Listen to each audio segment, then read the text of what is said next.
Hello and welcome to everybody out there in podcast listening world. Welcome to another episode of the Chiltern Learning Trust podcast in association with the Department for Education's RISE programme. If you are enthusiasm high, but you are time low, then this is the podcast for you, because over the next 30 minutes or so, we're going to be diving into one particular aspect of school improvement. We're going to make it nice and granular, but crucially nice and actionable as well. So in 30 minutes time, you will go away with some ideas about exactly what you can do this week, this term and this year to improve the life and chances of your students in your schools. I'm delighted to say that this morning I'm joined by not only one but two fantastic guests. I'm joined by Mr. Daniel Connor. Good morning, Daniel. Good morning, Adam. Good morning, listeners. And I'm joined by Mark Mailer. Morning, Adam. Morning, listeners. Hope you're well. And I should have said at the start, of course, and I generally do forget to say this, but my name is Adam Kohlbeck. I am still, thankfully and happily, the host of this podcast for you. And we are going to be getting into this morning on this idea of Black Shoe Pedagogy linked to the idea of sustainability. So it's going to be quite an interesting episode. And we're going to be hearing lots from Mark and Daniel's personal experiences as well. So both before we kind of dive into the main subject of the episode, Daniel, let's maybe start with you. Do you just want to tell people a little bit about who you are, what you've done, and anything else to do with your life story that you'd like to throw in for people this morning? Sure. Thank you, Adam. So I'm a retired head teacher, actually retired from being head teacher of the school, Challney High School for boys. And currently I do some part-time work with the Chiltern Learning Trust on the RISE programme. My whole career has been in education. I've taught in London, an English teacher, head of English. I have three headships, one of a small island school in Scotland, one of DfE High School also here in Luton, and then my favourite headship of all of them, 10 years here at Challney High School for boys, and I retired in 2013. So that's me, basically. Goodness me. And so after 10 years at Challney Boys, you walked away, and who did you hand over to, of all people? Well, I handed over to my colleague Mark here. The golden baton. The golden baton, who was deputy head at the time. And actually, it was a very rich model. We're going to talk about sustainability a bit later. But I think getting that transition right, and to get that transition right, the culture had to be right, all sorts of other things, I think has been really critical in supporting Challney High School for boys to continue its onwards and upwards journey of school improvement. Brilliant. And Mark, we've kind of got a little bit of a head start on you then. So we know that you are now the head teacher of Challney Boys, but Correct. What did you do before that, and how did you get to this point? So I've actually been at Challney for 14 years now, so I'm born and bred here, so to say. So I was a trainee with CTG back in 2011. And Daniel, much like the trust, is very much akin to Vygotsky's sort of keeping you at the zone of your proximal development, because in the January of my NQT year, as it was then, I was asked if I would be prepared to take on the role of head of English. Which I did with great fear and exhilaration. But the sort of journey through the school started from that process, and very much when Daniel came on board, that's when the school really took off on this sort of monumental school improvement journey that we've all been on. I'm no spring chicken, so I didn't join when I was 21 at CTG. And so I spent 12 years prior to being in the UK working in the Ukraine. So I was managing director of a chain of English language schools there. Started off initially for a couple of years in Kiev, and then spent a number of years down in Odessa, where I oversaw the growth of conceptualization and growth of 3 language schools down there. Fabulous. So this is quite a sort of, I think this is probably the most exotic podcast that we've done in this series so far, because we've got the Orkney Islands, we've got Sierra Leone as well, Malaysia. Yes. Wow. Okay. So yeah, this is going to be a hard one to beat in terms of exotic settings of prior personal experience and professional experience. Okay, so let's dive in then. This idea of Black Shoe Pedagogy. What is Black Shoe Pedagogy? And I'll let you choose who wants to kick off with that one. Shall I kick off? Go on, you. And then you have to, yeah. I mean, it's fairly simple, really. We kind of nicked the phrase from Paul Dix. You'll remember the wonderful presentations that Paul used to do around achieving exemplary behaviour in the school. But it's basically the notion that when everybody in an organisation actively and consciously and with belief implements a particular school policy, a chosen organisational policy, then that predicates success. A very strong level of success, and has all sorts of benefits that go beyond that policy in terms of building culture and improving provision generally. Do you think, Mark, does that kind of I think you have to go back to 2017, 2018. So I took on the assistant headship looking after teaching and learning. We had brilliant practice across the school. We had some, individual excellence peppered around, many of our departments. But on reflection, we didn't have any agreed idea or understanding collectively of what excellence was in our practice, or any collective understanding of what our self-improvement journey was going to be pedagogically. And I think the first job that we had to do in terms of before we even got to the black shoes was just form an umbrella idea of what our principles were, what we stood for as a school. And we had, remember it very clearly, we had a training day back in September, it would have been 17 now. And we just asked two very fundamental questions to the staff, which was, what does outstanding teaching and learning look like? Obviously, we're stealing the Ofsted framework phraseology of the time. And then what are the characteristics of an outstanding Challney teacher as well? And we just brainstormed all of that. And then we pulled it all together. And we came up with lessons books, pivotal expertise, and characteristics. And then we had an umbrella framework of what outstanding practice looked like within the school. And that was the what. And then the how we embedded that culture came into our black shoes. So that was the laser sharp focus on some individual areas. I guess we went for low hanging fruit as well, because you want to get some individual and early stage successes in order to recognize those and notice those and feed them back to the school. But we just agreed, we boiled it and distilled it down to 5 pedagogical practices that we felt would be the greatest drivers of improvement with outcomes and also within the pedagogy, collectively within the classroom. The number 5 was key for us, wasn't it, Mark? Because we had, like a lot of schools, our improvement journey had started by looking very closely at behaviour and trying to improve behaviour and attitudes to learning. And so we'd come up with the concept of the 5-star Challney student. And you can actually see behind you, probably there, that's the 5 points of the star, the Challney leader, the Challney ambassador, the Challney gentleman, the Challney citizen, and the Challney learner. And then we took that concept of 5 stars and gave it to the pedagogy as well. Okay, so what are the characteristics of the 5-star Challney teacher? What are the characteristics of the 5-star Challney classroom assistant? And just extended the concept into other things. And then within that, as Mark has said, we could identify what the black shoe points are that we are going to continually reiterate, that we're going to embed into the culture of our school, and it's going to be part of the DNA of how to do things at Challney. I think, Adam, as well, it's very important that we didn't just impose from above what those priorities were. Okay. And it had to be very much predicated on a robust MER process. So it had to be relevant to us, because our black shoe priorities are not necessarily the girls' school's priorities or any other school's priorities. It had to be relevant and intrinsically relevant to us, and staff had to feel that, as opposed to that we were just, jumping on any pedagogical bus that passed by. It had to be fit for purpose. And once staff are emotionally invested, because they know that it will have impact for our boys in our school, that gives it that momentum to get started.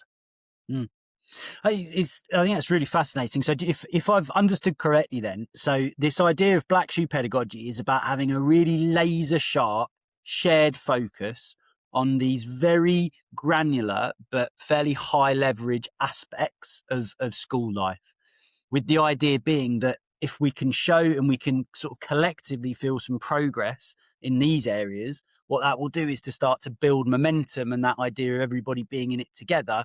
Yep. And that momentum then carries us on to tackle some of the some of the bigger, more kind of obvious issues around school improvement. Would that be about right? Yeah. So, I mean, just to unpack the metaphor for anybody who, I'm sure most people have completely got the concept of the black shoes, but to unpack that metaphor, it's the idea that if you're going to introduce a policy and you want all the students to be wearing black shoes, not wearing trainers and brown robes, and I don't think they're wearing brown robes. There's an age giveaway. Absolutely.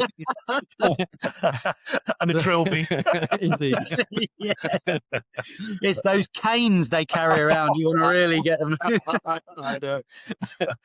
But if you can get to the point where when a student walks down the school corridor, every single adult that student meets, and they're not wearing black shoes, challenges them in an appropriate and agreed way, and that it's important to each one of those adults that they are doing that challenging. And the same thing happens in the playground, and the same thing happens, when they go to the classroom, and the student wearing the trainers has now been challenged, not necessarily sanctioned, but has been challenged maybe 10, 15, 20 times in the course of the day about not wearing the black shoes. That within probably a week or so, pretty much every child in the school or student in the school will be wearing black shoes. So that's unpacking the metaphor. So it is, as you say, it's that notion of a laser focus on the one thing or the two or three things that we're going to be doing this half term, which are this part of our policy, which we're really all going to commit to. Yeah. And I think, as Mark said, that your culture's got to be right for that. So in our experience, it doesn't work if Mark, as the head teacher, or one of the deputies thinks, oh, that's a good idea, we're going to make that our Black Shoe Pedagogy for this half term, and tells everybody this is what we've got to do. That doesn't work. It's co-constructed. People have got to buy into it. And just as Mark said, this particular policy might not be appropriate for the girls' school down the road, it might also be the case that the policy which, the senior leadership team think is a good idea might not be appropriate for, ECT geography teachers or whatever. So it's really about thinking about your whole organisation and involving them all in the process. That's a really good point, Daniel, because I remember clearly now that when there was another another area of school improvement which is quite fundamental to our success, which is initially started to be Project 819, which was August 19 when the results come out. And it was everyone wrapping around year 11 in terms of maximising outcomes. And again, that very much followed that model where the key driver of that initiative was the middle leadership, but there was leadership at all levels. So we had a working party that involved, classroom teachers. It wasn't an invite-only working party as well. You could come along and you could be a part of that process. And I remember very, very clearly, Daniel, it was not a diktat in terms of what your individual roles were. That it got, because it was an open forum and people were allowed to grow and flourish. People were volunteering, in a discretionary way, their effort over and above to do, responsibility, to take on responsibility outside of their roles in order to make that project work. And I just remember very, very clearly those working parties just being so full of energy, because it wasn't invite only, it wasn't prescriptive. It was just everyone being allowed to grow. And there was an awful lot of blue sky thinking as well, which I think is really important. There was a lot of Daniel standing at a board and just taking on ideas. And it was, then deciding what were the low hanging fruit, what was going to have the greatest impact. And that they were so organic and so rich, those discussions. And there was such a shared sense of, we're in this together. And that flat hierarchy, that distributed leadership was so powerful. And I've just picked that up, because working abroad, it wasn't the same way in Eastern Europe. That would have been seen as weak leadership. So it was really, I just saw that as the way forward. And it really opened my eyes to what effective leadership was. I think what stands out massively from what the two of you are saying, and you actually used, Daniel, earlier on, this word belief. You didn't use the word buy-in or the phrase buy-in. Is there a difference? Because it seems to me that there is, and it seems to me that this idea of belief sits pretty centrally to the leadership approach that you took to this, but also to what you're saying catalyzes that more sustained continuous improvement. So yeah, what's the difference between belief and buy-in? Is it important, and where did you kind of sit with this project around that? Yeah, so I think the concept of belief is I use the word claim an awful lot. I think great head teachers claim their schools. Great heads of English claim their English departments. Great head boys, say it was a boys' schools, Challney High School for boys, claim their student executive group or whatever it happens to be. Great learners claim the learning that they want to learn, and I think that notion of claiming things is where the belief comes from. And I think going back to that very effective kind of descriptive process that Mark just gave us, that's where the belief grows, because the discourse is so rich, and because we are nurturing the creativity that's coming from across the school. People claim those ideas, and from those ideas, that there is a real belief that this is A, the right thing to do, and B, that it's going to work. And if it doesn't seem to be working, it must be because we're not doing it quite the right way. So we're going to talk about it again, and we're going to do it differently because we know it's going to work. We believe in it. And I think linked to that, which I think is another key ingredient of getting the culture right for Black Shoe Pedagogy, is that it is success driven rather than sanction driven. So in other words, once you see it starting to work, you celebrate that, you share that, you make everybody aware of it, rather than when it's not working, bashing people over the head because they're not doing it properly, or instantly jettisoning the policy and moving on to something else. So I think it's the belief. It's almost like the rudder on a ship, isn't it? Being steady with it, and that, there are going to be challenges, and there are going to be things that go wrong. We're not going to change course because of that, because we truly believe it's the right thing to do. And we know it's the right thing to do because it's not just my bright idea or Mark's bright idea. It's the thing that, as you said, has organically grown through the organisation. And buy-in, it feels quite sterile, doesn't it? It's something that you align with. Yeah, it's something that's a school priority, and because it's your job responsibility, matches it, then you're doing it because. Yeah. Whereas belief, I would say, is much more of a moral imperative behind it. There's a genuine intrinsic interest in making it happen and come to fruition. And that little preposition "in" is quite key, actually, isn't it? Because if you're going in somewhere, it's something that already exists, and you're being invited in. Whereas I think the process that we're describing is that we all build the room together, rather than inviting other people to come in. We're already there. That's just brilliant, the way that you both have just put that. And I think definitely it's that idea that you co-construct something and you build it with a group. If you do that, then that is going to be the thing that's going to get people believing that is the right thing. And then that comes back to Mark, your point about it having that moral imperative. And I think contrasting that, Daniel, as you've just said, with this idea about buy in, well, you're buying into something that is already in existence. So actually, are you the architect of that? I would argue probably not. So I think you've both just put that really beautifully. So thanks for making that. If we can add as well, I think the difficulty, Adam, then is the sustainability of it. So you've got that massive amount of energy that you've invested in something. How do you keep that going in year 1, year 2, year 3, and so on? Because it's very easy to get sideswiped by an emerging priority and that to lose its weighting within the school priority system. So I think once you set your stall out, it's so important not to get distracted. And as a head, you're juggling priorities all the time. But if you've said to staff at the start of the year and you've worked together with staff, you've got to keep that front and center, and you've got to reiterate it, and you've got to over communicate it at all levels and not be afraid of that over communication. Because that's what keeps the embers burning and glowing. And the real challenges are at the start of each academic year, I guess, because you'll have attrition, you'll have flux, and you'll have new staff members coming in. And there's a danger where you can assume that fire is still alight in the whole staff body, but actually there's a number, you'll always have a percentage that are new to the school and don't totally get the culture and ethos and have not been through that process. So we were very clear about each, September, for example, we would actually say, is this still fit for purpose? Is our teaching and learning framework still worthy? Is it still good enough for the current cohorts that we have? And we went and we rebranded our teaching and learning frameworks as version 1, version 2, version 3, because then each new, group of teachers that came in, they had that intrinsic interest in making it work because they were part of that development process. And I think that's what's kept it alive. And actually, Mark, you would actually come in and work with new staff for a week at the end of the summer holidays before they started, wouldn't we?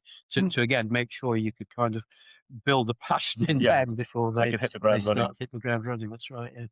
And you've it's interesting you touched on sustainability there, because you've both talked before about the importance of sustainability in this approach. Can you just talk a little bit more about that, if that's all right, just around what do we mean by sustainability? Why is it so important? Why is it so difficult? I think it actually goes back to what we were describing earlier. I think you build in sustainability when you make sure that there are lots of people in the organisation who have claimed the Black Shoe Pedagogy and are part of it. So it's not reliant just on Mark or just on the leadership team or whatever to be driving that passion forward. I mean, history is a great example, isn't it? Isn't it, Mark? So we post George Floyd. We had a massive revamp or review of our history curriculum. And that wasn't the result of, I was head at the time. Jackie was curriculum deputy. It wasn't the result of me or Jackie saying we need to rewrite history curriculum. It was the history team, the history teachers themselves coming to us and saying, we want to rewrite the history curriculum.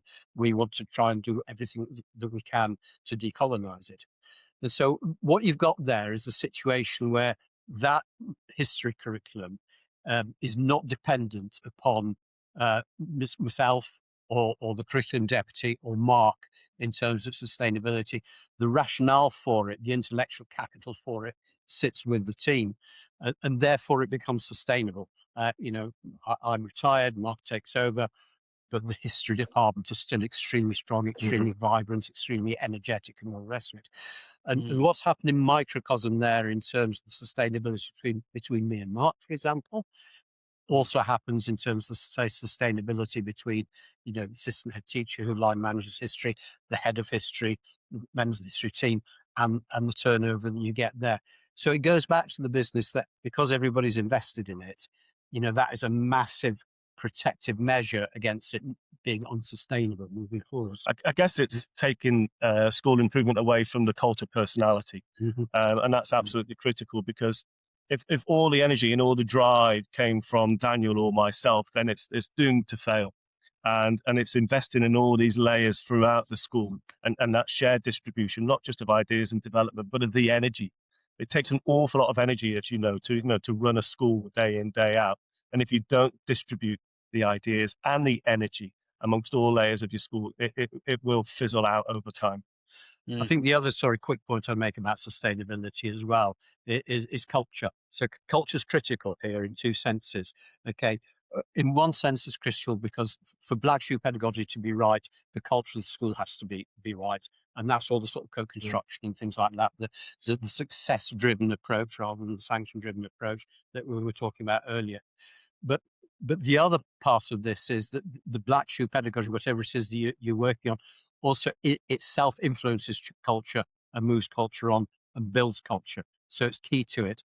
And so the sustainability becomes culturally driven. And again, it goes to that old, the cliche, which I'm hesitant to use because I think we very much are about trying to invent new language around things. But I'll use it anyway. It's about this is the way we do things at Challney High School for boys.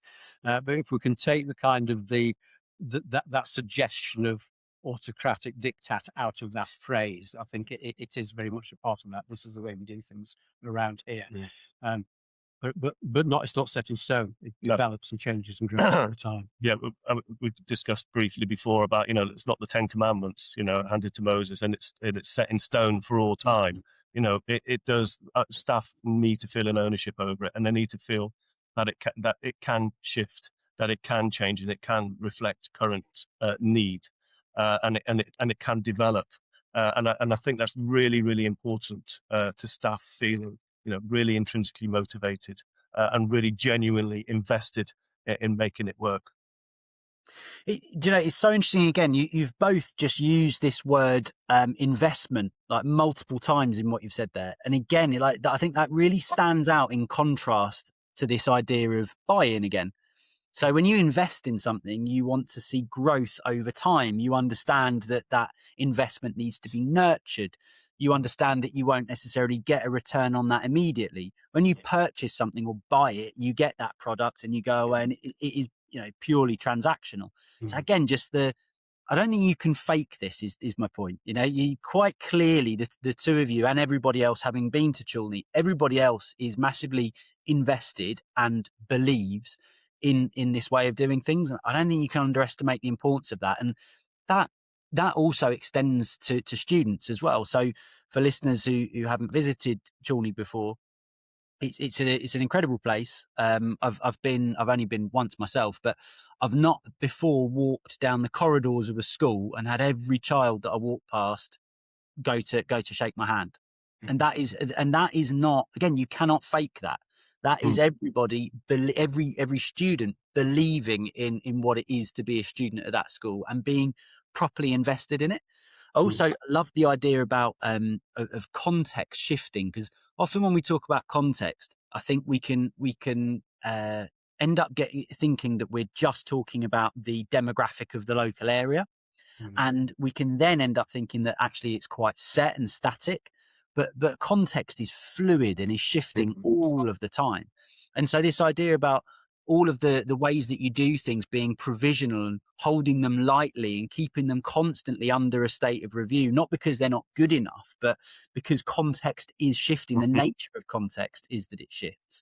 I think bizarrely, we're talking about sustainability, which might sound like we're talking about how do you keep things the same.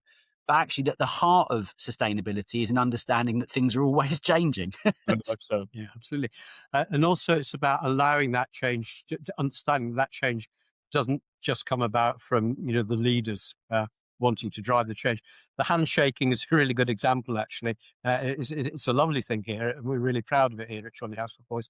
And that started off initially about, we were reviewing behaviour, developing student leadership, developing that 5-star model that you see in the past, and decided that one of the things that we were going to try was that when the students are lined up to come into assembly, they would have, the form captain would be at the front of the queue there, and the head teacher would be standing at the assembly door and would shake the form captain's hand as a kind of a marker. We're entering a formal, environment now into assembly, and the class would then follow on inside.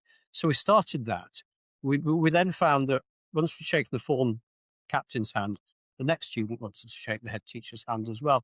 And before we knew where we were, the head teacher was shaking the hand of every student, as they went into so we just let that happen. We didn't say, no, that's not the policy. And then what happened next is, of course, the head teacher is not always the person leading assembly. It might be the head teacher, it might be the head of music or something like that. And they would be standing at the door and they would do the handshaking. And so then the students start to say, oh, yeah, we can't like this. And it's particularly boy-friendly as well, that sign of kind of respect. And then it just grew naturally from there, didn't it? I think it became a thing in the school. I think what was particularly edifying about that whole process is, if you look at the graphic behind us and the 5-star Chiltern student, that again was not created by any member of staff. That was student leadership within the school, given the space to express what an outstanding or a 5-star Chiltern student looked like. And again, there was probably 100 boys involved in that process, and we took all their scribbling, and it sort of fell naturally into these areas. And following that process that Daniel describes there, one of the areas of being a 5-star Chiltern gentleman is the eye contact, is the shaking hands, is the salutation, and that led from that. But it's all student driven. That's really, really important. And again, it wasn't a diktat, that grew organically. And then the boys noticed it themselves as something that they wanted to be defined by. And again, that gave it longevity. And just as we mentioned that we over communicate with staff, we do the same with the boys. All our assemblies, we always predicated on the 5-star Chiltern students, always broken down into those key areas. And that meta language is always really, really positive. And we keep coming back to it all the time. And we also go through iterations. We take it back to the student executive. Is this still fit for purpose? Is there anything we want to develop? Is there anything that might have superseded anything that's on our framework? And so the new exec feel that they have ownership over the new 5-star Challney framework too. Mm. So the key point is that when we talk about co-construction, we're not just talking about within staff. We're talking about the whole community, including the students. My own belief is that students are the most underused resource in most schools, actually. But, that's possibly a different podcast. That's another podcast, yeah, for sure. I think, again, I'm going to come back to just like the subtlety of language and the words that you just used. So, Daniel, you retired, which year was that? 2023, wasn't it? Yeah, 2023. So almost 3 years after retiring, you're still saying we are. You didn't say we were. You said we are proud of this at Challney Boys. Yes. And the power of that, I think, is and it's worth zooming in on. I think because, and you know, this is a massive compliment to yourself, Mark, as well, because I think there's a real temptation as a leader sometimes to go, right, I'm new head. I'm gonna stamp my own authority on this place. I'm gonna make some changes so that I'm making my mark here, and everyone can clearly see that I'm leading. There is a real humility, but also an enormous strength and an incredible skill, I think, in maintaining something that's already been started and has already become successful, and taking that on to the next layer of success. That the skill involved in meeting that challenge is just astronomical. I think I think just reflecting back on my own leadership journey, the last school that I worked at, I was acting head for a period of 6 months, and the school had been through a really sort of tumultuous period. We'd had over a period of 2 years, eventually we had 6 head teachers. So at the point of me being acting head, we'd had 2 who had come in and gone in quick succession. And one of the things that I did was invite the previous head before them, who'd been there 10 years and had retired. She'd gone on to be an Ofsted inspector, and I invited her to come, and I gave her an office essentially, and got her to come and work back in the school whenever she wanted to. Now, quite aside from the fact that you've then got a serving Ofsted inspector in the building, like, why would you want that? It brought everybody together. And it overnight, immediately, because it was this idea of like pulling on the heritage of the organisation. And I think that's just something that is so easily missed in school leadership nowadays. This idea that actually if what's gone before has been successful, lean on that and then use that to catalyse you into the next phase of the school's development. So it's just an observation, but I mean, I think it really speaks to really school leadership. The sigmoid curve, stems from an initial curve. It's not a separate graph. And I think you have to build on and recognize what was already there and what's working. Otherwise, it's completely fraudulent. And again, you come back to the cult of personality because you're making it about you. And I think that would be completely wrong. And if we're looking at sustainability in the models that Daniel's talked about, if you can grow your own, I think it really helped that myself and many of the senior leadership team here have been a part of that journey from conception. That really helps because that investment is there already. And that makes a huge difference. But for me to take over and to erase the past, the moral imperative of what we do would be absolutely lost. Mm. Yeah, I completely agree. But I just think that for any aspiring or new leader, or even a leader in a school that's going through a difficult period and is kind of considering that, right, rip it all up and start again approach, I just urge a bit of caution there. And I think that this is a really poignant story to tell, I think, because although I think it is more skillful to lean on what's gone before and iterate that into the present, it's definitely also more challenging. But I think if you can do that, I think that you get the fruits of that labour much later on, which comes back to that idea of investment. Invest in the history of the place to take it into its next iteration. Just very quickly on this point, one of the things that supported me massively when I started as head teacher here was that I had two deputy head teachers who had been at the school for a long time already.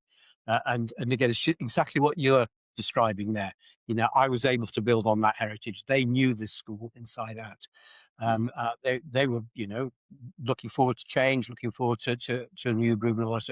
I was able to build on their knowledge, their understanding, their intelligence, and I think that was a massive support, wasn't it, in those early years? The same two individuals helped me when I started as well. I've only just recently in the last year semi-retired, although I see more of them now than I did before. That again also speaks to the following, doesn't it?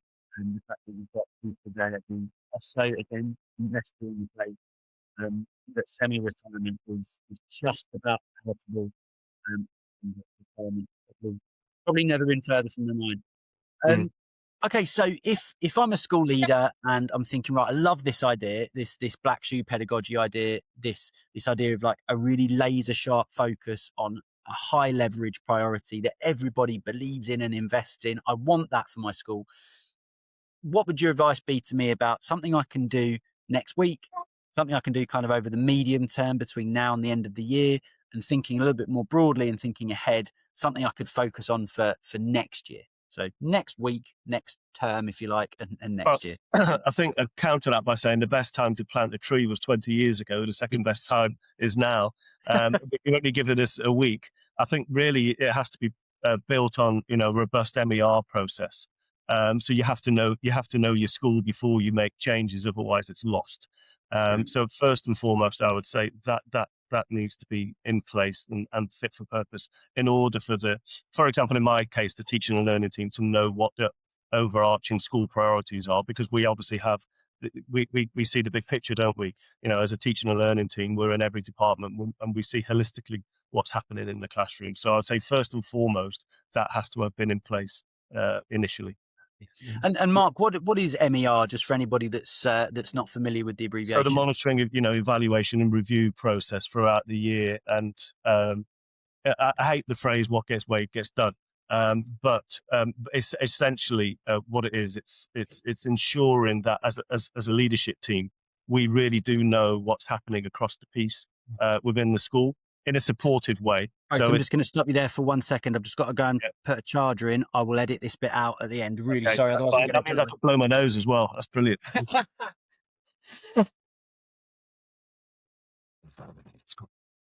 Yeah. I think we're going on for the record now. Right. How long have we done? 45. Not much. Must be helping over, isn't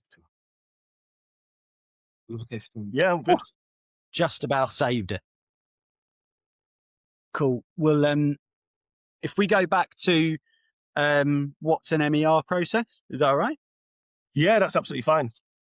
Brilliant. So, okay. Adam, that's the monitoring, evaluation, and review process, and it's fundamental to any school, and particularly to the teaching and learning subset in our case.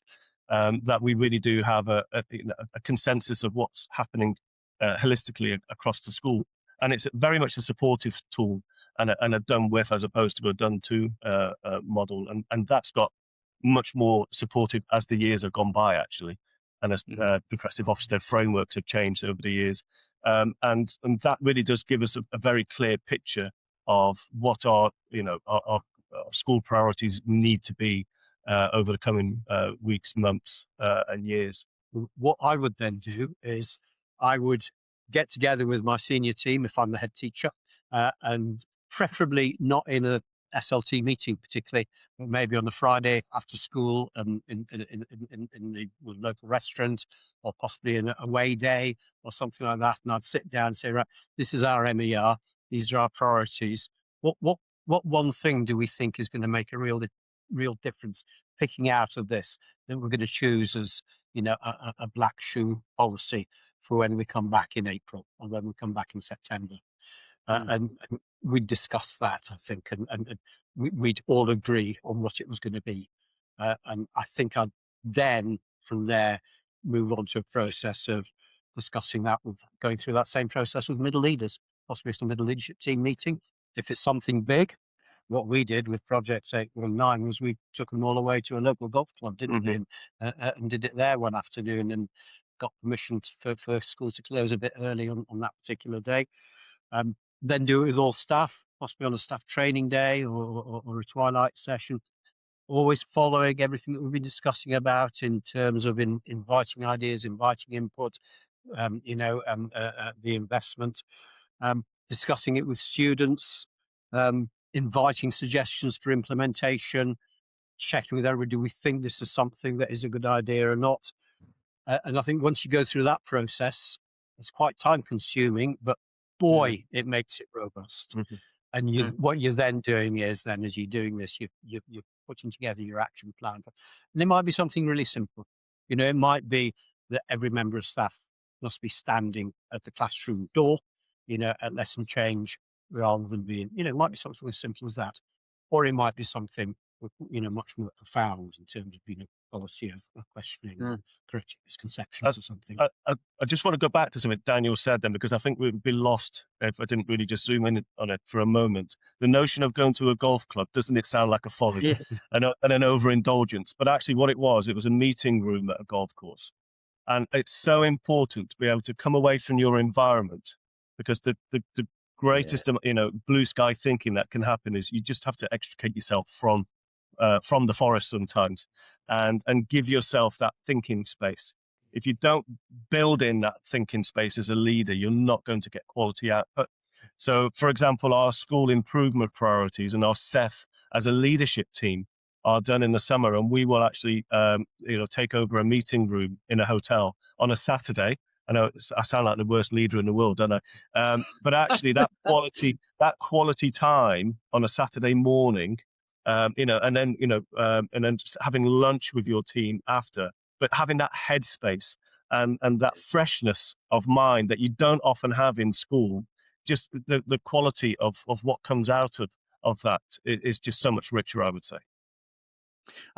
Absolutely. I love the idea of, doing everything you possibly can to create that headspace rather than just assuming that we've got it. And I think it's something actually that runs right the way across the sector. I think when we talk about workload and well-being, I think we often zoom in on like the number of hours that we work, the number of tasks that we do. And often I think actually there's a bit of a disconnect between some people that kind of go, but I don't see what the workload issue is, because, when I look at this list of things that people have to do, like it's not a massive list. It's the headspace that we're taking up, not necessarily the number of hours. So by deliberately creating that headspace, by deliberately increasing the likelihood that people can achieve that headspace, I think that's gold. Gents, it's been an absolute pleasure to spend time with you this morning and spoken to you about this. Can't thank you enough for your time. Great fun. Really enjoyed it. Our pleasure. Yeah, good. I'm glad that it's been enjoyable from a guest perspective as well. For those of you listening out there, do please remember to like and subscribe and share Apple, Google, Spotify, wherever you get your podcasts. Please do all of those things, because it really does help us to spread the message that is sitting at the heart of this podcast series, which is that improvement is a sector-wide challenge. It's not something that we need to confine to our own four walls of our own schools. We can be out there helping each other along the way, and that's what this podcast series is all about doing. I'm sure, like me, you'll have taken loads from that episode. And so, as I say, if you did, then please remember to like, share and subscribe, and join us next time for the next episode of the Chiltern Learning Trust podcast in association with the Department for Education's RISE programme. Thanks very much, and see you again. Thank you. Bye-bye now.